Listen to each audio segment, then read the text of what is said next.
One of the things I think a lot of people need to understand is we aren't a museum piece. The Inupiaq people are a living people and a living culture. Even though we're in northern Alaska, which covers this vast area from Nome all the way over the Canadian border, is that there's this extreme value of interconnectedness and interdependence. It's a hunting society, a gathering society from thousands of years. This is what creates our culture. That special relationship between humans and the natural world and the animals, and that it teaches you how to have a society that doesn't do too much harm to the world. Love and respect for nature, for one another, for our elders. Very, very fundamental value, key to life. Our values are something that bind us all. The importance of sharing with one another, the importance of spirituality, and the connection to the land, our traditions, how we hunt, sharing of stories and songs and dances. I'm Inupiaq. I'm from the Arctic Ocean. I am Inupiaq. It's very important to me. It's who I am as a person. And we're very proud of who we are, and we want to continue that.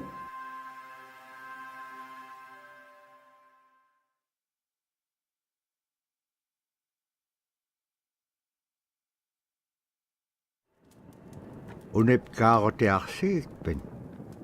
Taalaqanirakan nasuk unipkaaqtuaq qaawiurakama. Niveaqsiaqarualugu iñuuniaqaniqsuq angayuqaagamini. Sumiteemma.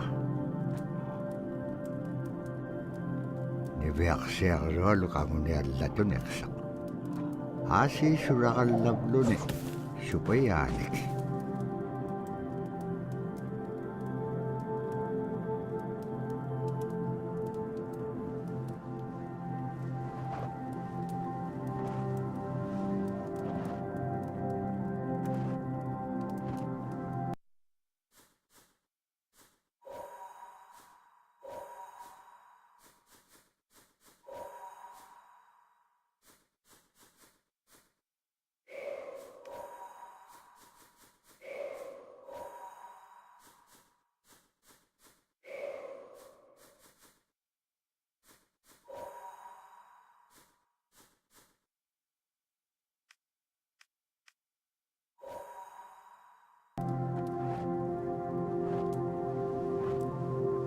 Iñuuniaqhutik anuqqautigaisi.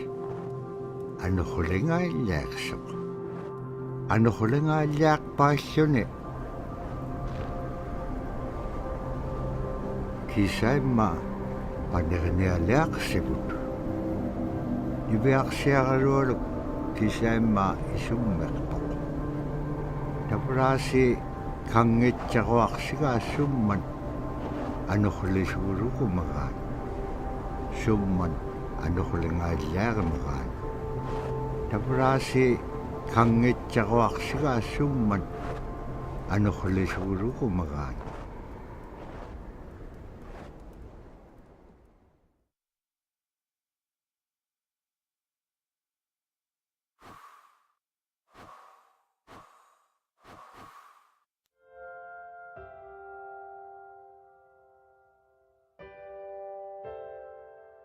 It'd be busy, busy, busy all through the day. You get up and you just go right to work, right to work. There was always something to do. There was never any idle time. The only idle time we had was after we eat and before we go to bed.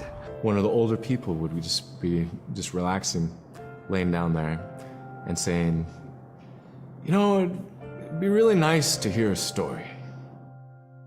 And then just organically, someone would just start telling a story.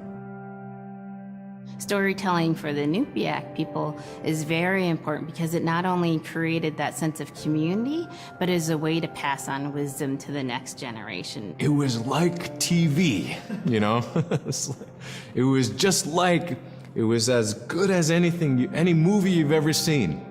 And the storyteller told it so clearly that it was just as powerful as any of the greatest movie blockbusters you've ever seen. There was a reason behind the stories that we were told because they held traditional knowledge. They held things that we might need to know in life, whether it was about how to find food or how to survive, or it was about well-being and the importance of connecting with people and being a good member of the community. We all do stories. We all live in stories. We all tell stories to our friends. And they need to be told. They need to be heard.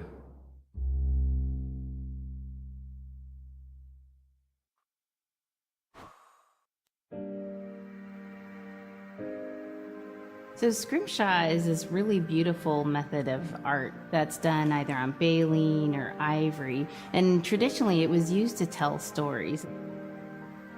Each etching is telling a story of some event. Caribou hunting was taking place. This is what was going on. War began around this time, and so it sort of gives you a timeline of history through etching. An elder or the person who carved it would literally be able to read the scrimshaw story. They're like reading a book, in a way.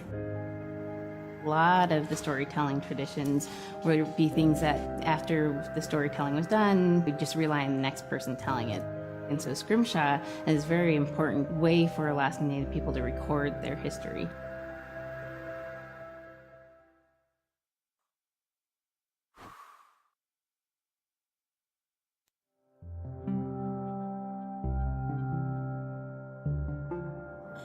When I was growing up, my grandpa had a pet white fox. If you're a good friend with a fox, when there's danger abound, they try to keep you from getting into trouble. They pull tricks here and there, and foxes are like spoiled little kids in a way. When you let her out, she'd go prancing out in the snow, jumping in the air. I know she was happy then. Come running at me and jump on my chest, knock me backwards, lick my face, and I try not to let it. So that was my memory of my grandpa's pet fox.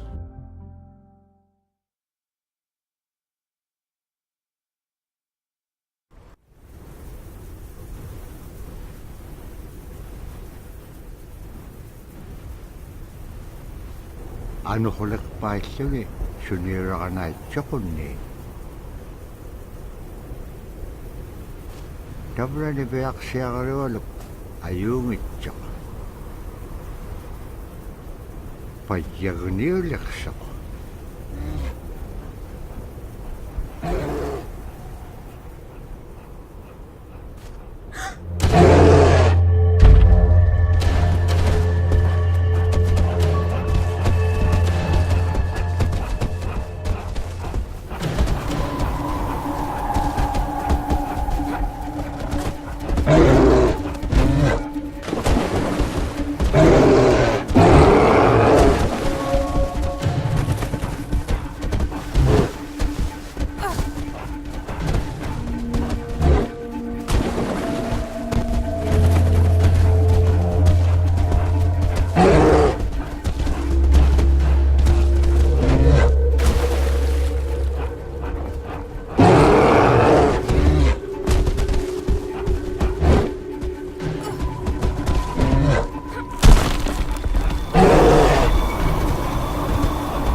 Wayak tok kisimreome.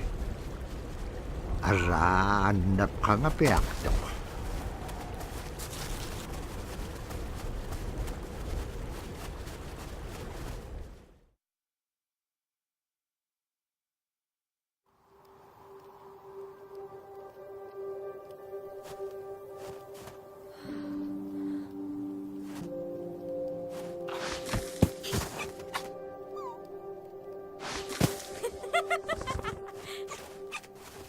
Kule ringay chok inyugunun. Terigan niya kakanibliko. Terigan niya tam na allatun ingitchok.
Nibeak siya karolo, kang singarok. Supayat ikayok takakanib liwit.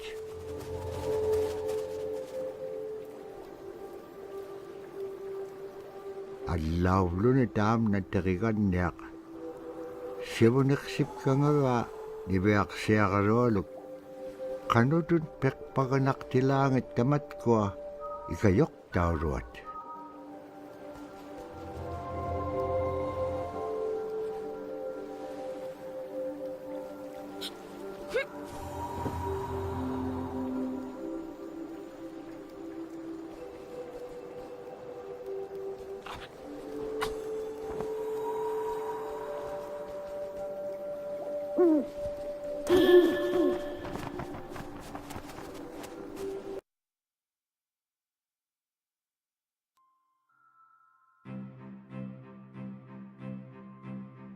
Sila is the weather. It also means the atmosphere. Here's the nuna, or the land. And it's anything from the land into the moon, the sun, the stars. That's Sila. It's a very spiritual, and we have a relationship with Sila. Sila has a soul in the same way we do as people, in the same way animals do. I think spirit helpers in and of themselves are really about how we're connected with things. And so it may be that there is a spirit helper that shows themselves as a bird to show you the way home, or it may be a spirit helper that actually decides to show themselves with the face and body of a man instead of their animal form. And so I think one of the things that's hard to understand is that it's not one way of seeing things, it's one way of knowing you're connected to everything. We've always had that spirituality of everything around us.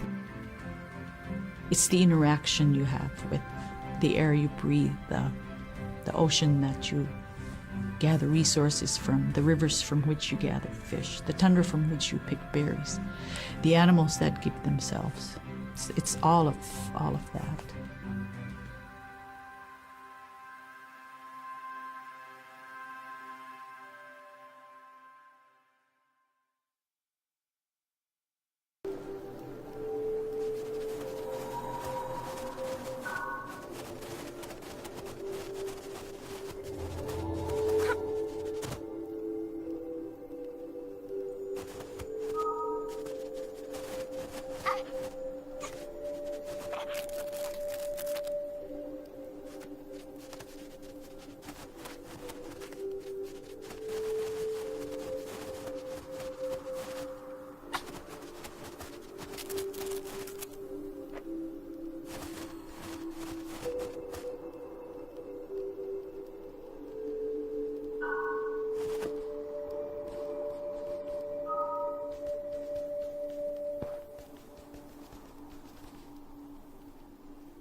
Niviaqsiaqalualugulo teriganniaqalu ikayuutipiaqtuk.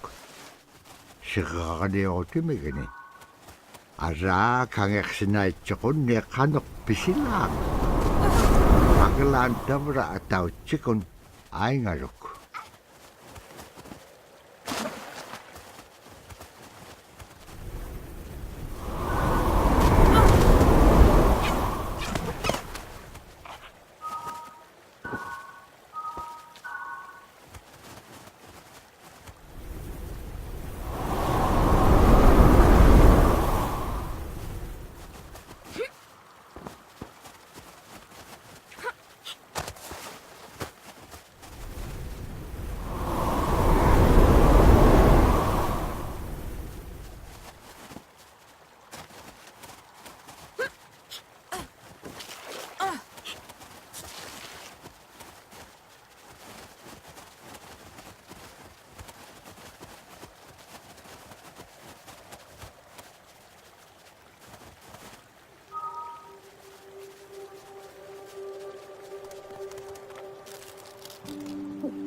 In the winter, when we were traveling, we didn't build sod houses, we built snow houses. In Canada, they call them igloo, but here in Alaska, we call them apuya. We'd do a day of travel, and then we'd make a apuya. The next day, my father would set traps, spend the day there, rest the dogs, give them something to eat, and then the following day, we continued to the next place. We'd go to my dad's sister, who had a house at Dubaruk. They had a small sod house over there. We didn't have to do anything. We just visit with them, and my dad and his sister were glad to see each other, and they'd talk away while us kids played outside or go to sleep. By the time we get back to our home, my father would leave us with our aunt or with my grandmother, and then he'd start on his trips and go check his trap line. We were not into 8 to 5 kind of time, you know. We're in a total different kind. We're in ecological time.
Iveak siya karolo, dikit ka anak pini.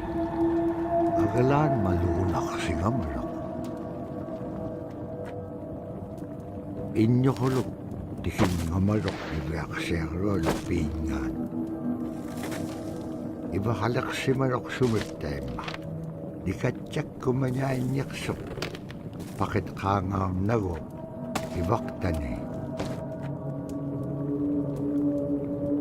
Nunakik iki waktu ako naksok. Inyo tukot taktawan naksit.